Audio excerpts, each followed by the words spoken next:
और बुलंदशहर में परमात्मा ने जो साध संगति रखवाई है पुण्यात्माओं, और वो अति विशेष साध संगति, बहुत विशेष। उस साध संगति को जब आप सुनेंगे जो परमात्मा ने रखवाई है, और वो साध संगति परमात्मा ने मंत्र कार्ड को लेकर रखवाई है पुण्यात्माओं। यानी मंत्र कार्ड में जो परिवर्तन परमात्मा ने जो करवाना था ज्ञान आधार से, जिन जिन आत्माओं को परमेश्वर की पहचान होती चली जाएगी, उस आधार से परमात्मा ने जैसे भक्ति बोध में पहले ही परिवर्तन करवा दिए, केवल अपने गुरुदेव की फोटो रखवाई है। बीच में पेज नंबर 61 पे परमात्मा ने संत रामपाल जी के चरणों की मैं सिर पे डारूं धूर आदि कुछ चेंज करवाया। उसी प्रकार से ये जो पहले वाला जो मंत्र कार्ड था, जिसमें ये गोविंद गुरु की फोटो लगी हुई थी, ऊपर कबीर जी की काल्पनिक फोटो है, नीचे हमारे पूज्य परमेश्वर संत रामपाल जी भगवान की फोटो है, फिर नीचे देखेंगे हम यहाँ पे सत्य पुरुष की फोटो। तो अब परमेश्वर ने वो चेंज करवा दिया है, ऊपर केवल हमारे पूज्य गुरुदेव, क्योंकि हमारे गोविंद गुरु यही हैं। और गुरु गोविंद दो नहीं भाई, जो दो समझेगा वो दोजक में जाई, वो नरक में जाएगा। तो परमेश्वर ने गोविंद गुरु की जगह पूर्ण ब्रह्म लिखवा दिया है। पूर्ण ब्रह्म का मतलब क्या है, गोविंद गुरु का मतलब क्या था, फोटो को हटवा के ये पूज्य गुरुदेव की पूर्ण ब्रह्म की यहाँ फोटो लगवाने का क्या मतलब है। और यहाँ जो सत्य पुरुष की फोटो हुआ करती थी, जो दाढ़ी मूछ वाली, अब ये वास्तविक जो सत्य पुरुष हैं धरती पे, जो सतलोक में अपने इसी रूप में बैठे हुए हैं, सतगुरु रामपाल जी परमेश्वर, वास्तविक सत्य पुरुष की फोटो दोनों जगह लगवा दी गई है। नया मंत्र कार्ड बन के तैयार हो गया है। बुलंदशहर की साध संगति में दास 100 मंत्र कार्ड लेके गया था, और वहाँ पे मंत्र कार्ड फिर थोड़े पड़ गए क्योंकि संख्या बहुत ज़्यादा थी वहाँ पे। तो 100 मंत्र कार्ड तो दास ने वहाँ पे बांट दिए भाई बहनों को, भक्ति बहुत बांट दी नई वाली। और ये जो शब्द की जो PDF परमात्मा ने जो बनवाई थी, ये भी हम 100 लेके गए थे, लेकिन ये भी थोड़ी पड़ गई थी। चलो अगली बार साध संगतियों में आएंगे जाएंगे जब परमात्मा के आशीर्वाद से और लेके जाएंगे। और एक विशेष साध संगति परमात्मा ने करवाई है, क्योंकि मंत्र कार्ड में चेंज होना कोई सामान्य बात नहीं है। इस चेंज को समझाना बहुत महत्वपूर्ण बात है, प्रमाणों के साथ, सबूतों के साथ में। तो 5 घंटे लगे कम से कम शॉर्ट में चलते हुए, और पुण्यात्माओं के अंदर फिर जो विश्वास पैदा हुआ, क्योंकि शंका तो उनको पहले भी नहीं थी कोई किसी प्रकार की, क्योंकि अब तो हर पुण्यात्मा यही चाहती है कि कैसे हम अपने पूज्य गुरुदेव जी को सबसे ऊपर रखें, कैसे हम अपने गुरुदेव भगवान को अपने शीश पे रख के चलें, कैसे हम उनको सर्वोपरि रख के चलें। तो पुण्यात्माओं को तो कोई संशय, कोई ऑब्जेक्शन पहले भी नहीं था कि मंत्र कार्ड में सतगुरुदेव जी की अकेले की फोटो क्यों लगा दी है, क्योंकि क्यों क्या का शब्द तो अब साध संगति में रहा ही नहीं। अब साध संगति में अगर कुछ रहा है ज्ञान आधार से, तो ये रहा है कि एक ने कही दूजे ने मानी, कहे कबीर वो दोनों ज्ञानी, और उसके बाद में दोनों ही आत्मा लाभ उठाएंगी। तो ना नुकर की तो कोई बात रही नहीं साध संगति में। सभी परमेश्वर के ज्ञान आधारी बच्चे हैं, और सब लोग ये चाहते हैं कि कैसे हमारे गुरुदेव को ऊपर रखा जाए। और उनको बड़ी खुशी होती है, उनको बड़ी प्रसन्नता होती है जब गुरुदेव को सबसे ऊपर रखा जाता है हर काम में। ये प्रथम पूज्य हैं, जैसे इस काललोक में प्रथम पूज्य गणेश जी को कहा जाता है। भगवान शिव के एक गण हैं, वो उनके पुत्र भी हैं शिव और पार्वती के। उसी प्रकार ये आदि गणेश है, सबसे पहले वाला गणेश, ये सबसे प्रथम पूज्य है। प्रथम पूज्य देव वास्तव में पूर्ण ब्रह्म परमेश्वर कबीर साहब सतगुरु रामपाल जी भगवान है। तो कैसे इनको सबसे पहले रखा जाए, बस फिर बड़ी प्रसन्नता होती है उन आत्माओं को जब उनके गुरु जी की कोई महिमा कर देता है, उनके गुरु जी की कोई बढ़ाई कर देता है, तो वो आत्मा फुल ही नहीं समाती। उनको फिर इन बातों से लेना देना नहीं है कि ये ऊपर दाढ़ी मूछ वाले की फोटो थी, नीचे गुरु जी की थी, अब उसको हटा के यहाँ गुरु जी की क्यों लगा दी, ये कर दिया वो कर दिया। अब वो मीन मेख निकालने वाले साध संगतियों में नहीं बचे, केवल महिमा करने वाली आत्मा बची हैं। तो बहुत बड़ी मेहर की परमात्मा ने 5 घंटे का वीडियो बना है। तो कल 28 मार्च 2023 को रात्रि 8:30 बजे वो वीडियो लाइव चलेगा, और उस वीडियो को देखने के बाद पुण्यात्माओं आपका संशय समाप्त हो जाएगा, जो भी थोड़ा बहुत जो बचा हुआ होगा। और उसमें एडी से लेके चोटी तक सारी बातें समझा दी गई हैं कि धरती पे परमात्मा कौन है, किसने किसको नाम दिया, कौन किसका गुरु है। ये उल्टी गंगा बहती है इस मार्ग में, इसको कोई बिरले समझ पाते हैं। गुरुपद सेवै बिरला कोई, जहाँ पे कृपा साहिब की होई। तो दास फिर आते ही, क्योंकि कल गए थे, 8-10 घंटे का रास्ता था, और फिर पूरी रात वहाँ पे सात संगति हुई। फिर सुबह जैसे सात संगति समाप्त हुई 4:30 बजे सभी भाई बहन परमात्मा का नित्य नियम करने लग गए। नित्य नियम के बाद में तुरंत वहाँ भगत भाई बहनों ने सुबह सुबह भंडारा तैयार कर दिया मालिक का। और फिर जो जा रहे थे, जिनका लंबा सफ़र था, वो अपना पैकिंग करवा के ले गए। जो थोड़ा लेट जाने वाले थे वो अपना वहीं पे खाने लग गए। तो हम भी अपना पैकिंग करवा लिया और फिर वहाँ से वापस निकल गए। तो नींद थी, इसलिए घर पे आते ही आँख लग गई, और अब 8:15 पे आँख खुली। तो खुलते ही फिर थोड़ा सा संदेशा फिर भगत भाई बहन को देना उचित था, ताकि भाई बहन ये ना सोचते कि भाई 8:30 बजे लाइव आने के लिए कहा था भगत जी ने, लाइव आ नहीं, क्या हुआ। तो ये दास से जो मिस्टेक हुई थी छोटी सी, दास ने कल समझ लिया था 27 तारीख, लेकिन आज थी 27 तारीख।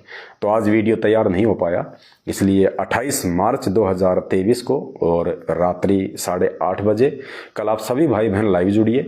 और इस संदेश को जितना हो सके उतना आप सोशल मीडिया पे, फेसबुक के ग्रुपों में, व्हाट्सएप के ग्रुपों में सभी भाई बहनों तक ज़्यादा से ज़्यादा आप शेयर करें, ताकि कल ज़्यादा से ज़्यादा भाई बहन सात संगति से जुड़ें।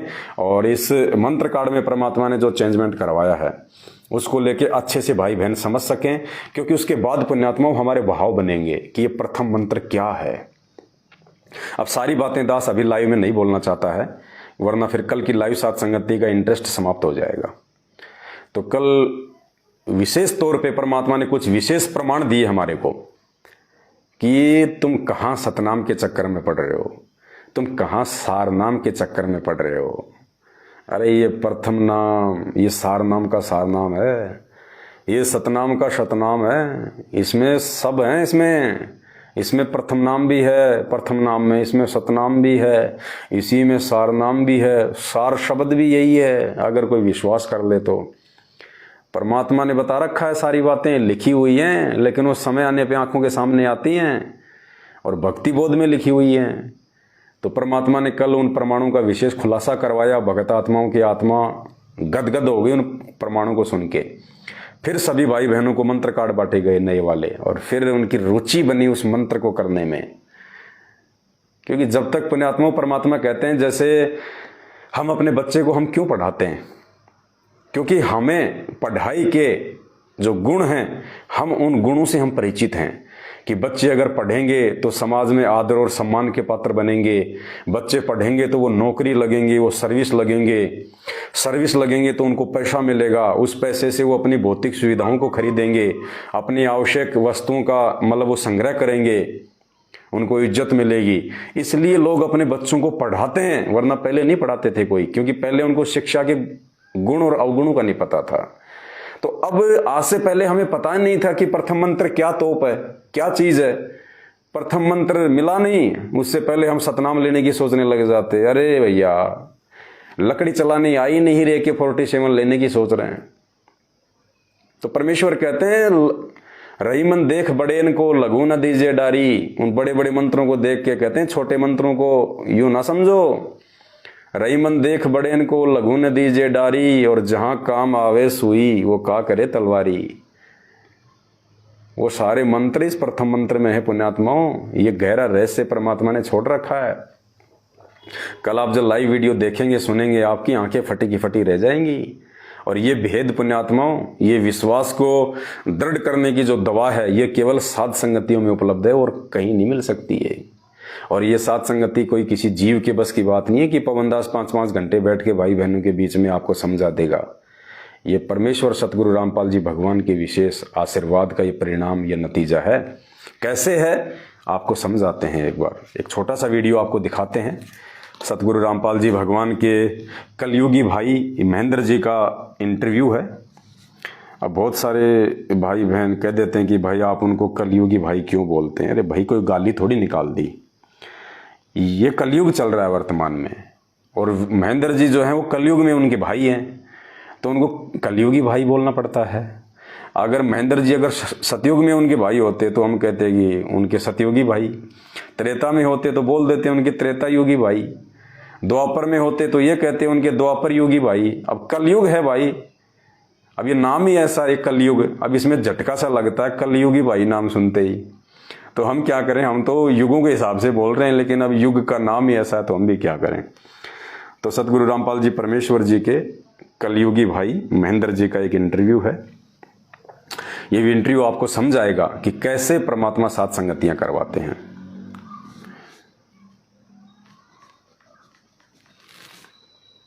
एक समय की बात है, शुरुआत में ये जुड़ गए थे महेंद्र जी सतगुरु रामपाल जी भगवान से, और उसके बाद में जब भी इनको समय मिलता था ये भी गुरुदेव के साथ में जाया करते थे जहाँ जहाँ समागम हुआ करते थे। तो ऐसे ही एक जगह समागम हो रहा था और थोड़ी संगत हुआ करती थी, गांव गांव गुरुदेव परमात्मा को भोग लगाया करते थे, हमें सिखा रहे थे कि कैसे भगवान को भोग लगाया जाता, अपने गुरुदेव को कैसे उनकी महिमा की जाती है। तो सत्संग के उपरांत एक बुढ़िया थी 60-65 साल की, सफ़ेद बाल आ रहे। तो बुढ़िया ने कहा गुरुदेव से, उस समय ये सभी लोग वहीं बैठे हुए थे गुरुदेव के पास में, महेंद्र जी वगैरह सब। तो बुढ़िया ने गुरुदेव से कहा कि भाई और तो सब बात ठीक है, मैंने एक बात देखी। और जी क्या?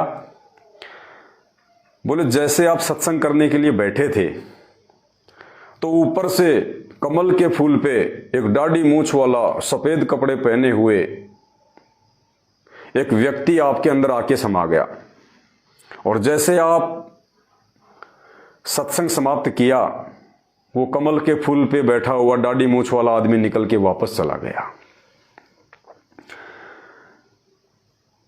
तो गुरुदेव ने कहा कि भाई बुढ़िया फिर तेरी क्या सलाह, नाम ले ले।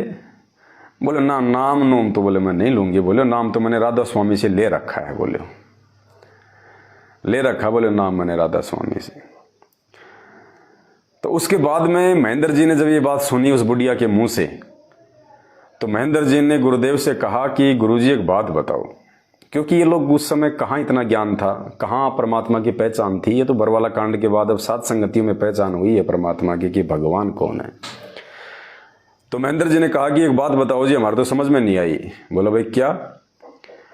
बोला जो भगवान की जो तलाश कर रहे हैं, जिनको भगवान की तलाश है, उनको तो भगवान दर्शन दे नहीं रहे, वो तो भगवान के लिए भटक रहे हैं। और जो भगवान को जानना नहीं चाहते, पहचान नहीं जानते, उनको भगवान आके उनको दर्शन दे रहा है। जैसे उस बुढ़िया को दर्शन दे दिए, लेकिन बुढ़िया भक्ति नहीं करना चाह रही। और उनके कहने का मतलब था कि हमारे जैसे भगत भक्ति कर रहे हैं, वो परमात्मा के दर्शन करना चाहते हैं, उनको परमात्मा दर्शन नहीं दे रहे। जबकि भगवान तो 24 घंटे उनके साथ में घूमता था, फिरता था। तो गुरुदेव ने कहा कि भाई ये गहरे रहस्य की बात है, तुम लोग अभी नहीं समझ पाओगे ये बात। तो परमात्मा ने उस बात को घुमा दिया। फिर महेंद्र जी ने कहा जी घुमाओ मत, हमें ये बताओ कि जो परमात्मा के लिए भटक रहे हैं उनको तो भगवान दर्शन दे नहीं रहा है, और वो बुढ़िया जो भगवान को चाहती नहीं है, फॉर्मेलिटी के लिए आई है, उसको भगवान ने अपने दर्शन दे दिए। अब भगवान कैसे समझाता महेंद्र जी को कि भगवान तो नालायक तेरे सामने खड़ा जिससे तू बात कर रहा है, और कैसे दर्शन देगा वो, कैसे दर्शन देगा? अरे वास्तविक रूप में तो दर्शन दे ही नहीं सकता, तेरे को पता है कितना तेजोमय शरीर है मेरा, है? और दर्शन 24 घंटे दिए हुए तेरे सामने खड़ा है, उसको तू जान नहीं रहा, तू पहचान नहीं रहा। तो गुरुदेव ने कहा कि वे समय आने पे बताएंगे ये। तो कहने का मतलब है वहां तो परमात्मा साक्षात बैठे हुए थे सामने, और परमात्मा लीला करते थे वहां पे अपनी आत्माओं को अपनी शरण में लेने के लिए कि भाई मुझे भगवान ना मान के कम से कम उस दाढ़ी मूंछ वाले को भगवान मान लो, जो मैंने दिखाया है लीला करके कि मेरे अंदर से गया, मेरे अंदर आया, ताकि बुढ़िया ये सोच के ही जो है मतलब भगवान की भक्ति कर ले। और जब बुढ़िया के मुंह से ये बातें जब सब लोग सुनेंगे, तो गुरुदेव ने सोचा था कि ये मेरा भाई, ये मेरे साथ में रहने वाले, कम से कम इस चमत्कार को देख के ही, क्योंकि उनको तो भगवान वो मान नहीं सकते थे, अरे कम से कम इस लीला के आधार से ही अपने गुरु जी को भगवान मान लो कि ये कोई आम व्यक्ति नहीं है, उनको समझाने के लिए। क्योंकि परमात्मा एक तीर से अनेकों शिकार करते हैं। लेकिन ना तो वो बुढ़िया समझ पाई उस समय, और ना वो महेंद्र जी समझ पाए उस समय उन बातों को। सुनिए परमात्मा के मुकम्मल से। एक दिन संत रामपाल जी करनाल के अंदर एक भगत के घर गए हुए थे, और सतगुरु जी ने 3.5 घंटे के लगभग सत्संग किया। जब चलने लगे तो एक औरत ने जो काफी बुजुर्ग थी, कोई 65 साल के करीब उनकी उम्र रही होगी, उन्होंने कहा कि जी मैं आपसे कुछ बात करना चाहती हूँ। तो गुरुजी ने कहा ठीक है पूछो। तो उसने कहा जी आपने जैसे सत्संग समाप्त किया तो आपके ऊपर से कमल के फूल पर बैठा हुआ सफेद परमात्मा निकल के गया है, मानव सदृश, और मैं कमल की पंखड़ी को बहुत दूर तक देखते रही ऐसे। तो संत रामपाल जी ने कहा फिर आपकी क्या सलाह है नाम लेने की? तो उसने कहा मैंने तो गुरु बनाया हुआ है राधा स्वामी व्यास से, और मैं तो मंदिरों में भी जाती हूँ, देवताओं की पूजा भी करती हूँ। तो महाराज जी ने कहा देखो इनके फूटे भाग, ये सच्चाई को देखकर भी नहीं मान रही है। तो फिर हम चल पड़े। उस समय गुरु जी के पास सुमो गाड़ी होती थी, हम दिल्ली साइड में जा रहे थे। मैंने महाराज जी से प्रश्न किया कि महाराज जी परमात्मा का भी अजीब खेल है, जो ढूंढ रहे हैं उनको दर्शन नहीं दे रहे, और जिनको दर्शन दे दिए, जो इनको प्रकट होके बता गए, वे इसको मान नहीं रहे कि परमात्मा की क्या लीला है। तो महाराज जी ने कहा ये बुद्धि से परे का विषय है और इसको आप नहीं समझ पाएंगे। फिर मैंने कहा जी बताओ, दया करो। संत रामपाल जी ने बताया कि ये औरत 600 वर्ष पहले जब कबीर परमेश्वर आए थे उनकी शिष्या थी। इन्होंने लगभग 5-6 महीने भक्ति की, फिर इन्होंने नाम छोड़ दिए। उसी जब महेंद्र जी ने कहा कि जी ये क्या रीजन है बताओ, तो गुरुदेव ने तो इनकी बुद्धि स्तर को देखते हुए कह दिया था, क्योंकि मालिक को पता था कि अगर इसको इतना ज्ञान होता तो ये सवाल ही नहीं करता इस विषय में कि भगवान कौन है, इतना ज्ञान लेने के बाद। और वैसे भी परमात्मा कहते हैं गुरु के सन्मुख वचन न कहे, सो शिष्य रहनी गहनी सुख लहे। फिर भी चलो इन्होंने सवाल किया, और सवाल भी किया तो क्या किया कि जी जो भगवान के लिए भटक रहे हैं उनको तो दर्शन दे नहीं रहे, और जो भक्ति और जिनको भगवान दर्शन दे रहे हैं वो भक्ति नहीं करना चाह रहे। तो परमात्मा ने कहा कि बुद्धि से परे का विषय है, ये बातें अभी आपके समझ में नहीं आएंगी। फिर भी इन्होंने नहीं जी समझाओ। तो परमात्मा ने क्या कहा फिर कि ये औरत 650 साल पहले जब कबीर परमात्मा आए थे ये उनकी शिष्या थी। अब ये बातें पुण्यात्मा कौन बता देगा? अगर संत रामपाल जी अगर मात्र एक गुरु हैं, साधारण व्यक्ति हैं, अगर अंतर्यामी नहीं है, तो कैसे बता देंगे कि ये औरत 650 साल पहले कौन थी?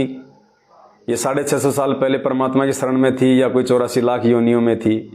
मतलब तुरंत परमात्मा ने एक और लीला की कि शायद मेरे ये वचन सुन के कम से कम थोड़ा बहुत तो विचार ये लोग करेंगे महेंद्र जी जैसे, कि भाई गुरुजी को क्या पता कि 650 साल पहले ये जब कबीर जी आए थे तो उनकी शरण में थी। फिर भी इन्होंने उस बात पे ध्यान नहीं दिया कि ये बातें कौन कह रहा है, कौन कह सकता है ये बातें। अरे हम सब 2 कोटि के जीव हैं, किस ब्रह्मांड के प्राणी। और आज जितने भी भाई बहन आप लाइव देख रहे हैं, मैं आपको 10 मिनट का समय देता हूं, आप बता दो आपने 4 दिन पहले शाम के समय कौन सी आपने सब्जी खाई थी? 4 दिन पहले शाम के समय आपने कौन सी सब्जी खाई थी? 10 मिनट का समय सोच समझ के बता देना, नहीं बता पाओगे आप। और 650 साल पहले की भगवान बता रहा तुरंत उसी समय, ना कोई शास्त्र देख रहा ना कोई गणित पढ़ रहा, तुरंत कह रहा कि ये औरत 650 साल पहले जो कबीर जी आए थे तब उनकी शरण में थी। फिर भी ये लोग नहीं समझ पाए कि ये सामने बैठी हुई परम शक्ति कौन है, ये खुद ही कबीर परमात्मा है। प्रथम मंत्र के प्रभाव से इसको मानव श्री मिलते आ रहे हैं, भक्ति में रुचि है।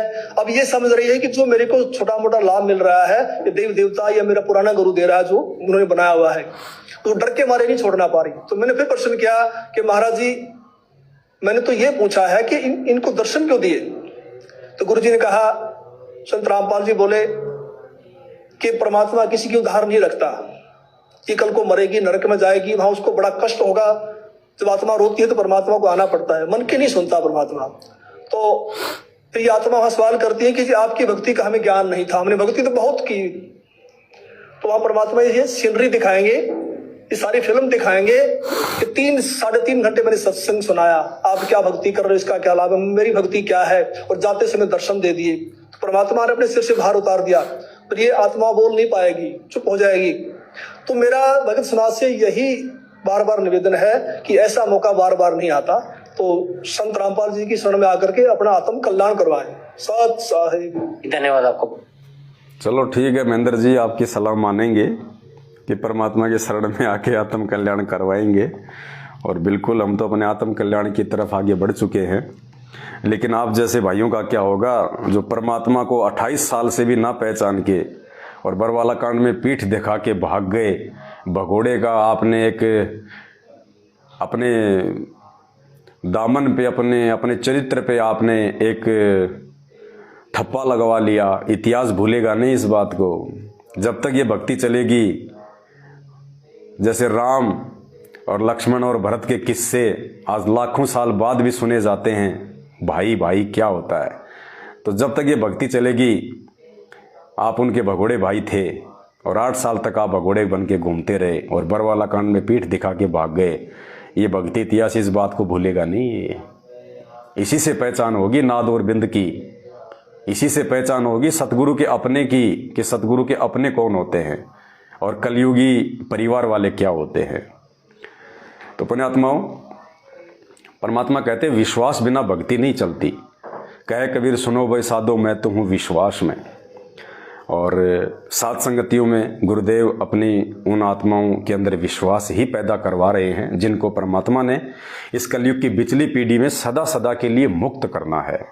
देखो पुण्यात्माओं, एक बात तो जैसे परमात्मा कहते हैं ना कि गांठ बांध लो, तो एक बात तो आप सभी भाई बहन गांठ बांध लो।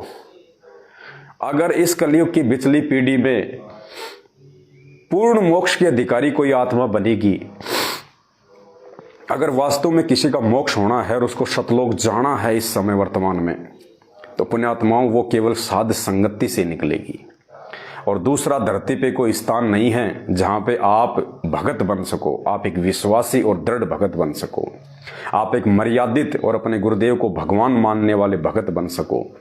केवल साध संगति में ही पतिव्रता पद की, संत रामपाल जी भगवान के, उस कबीर परमेश्वर के यथार्थ 13वें पंथ की भक्ति है।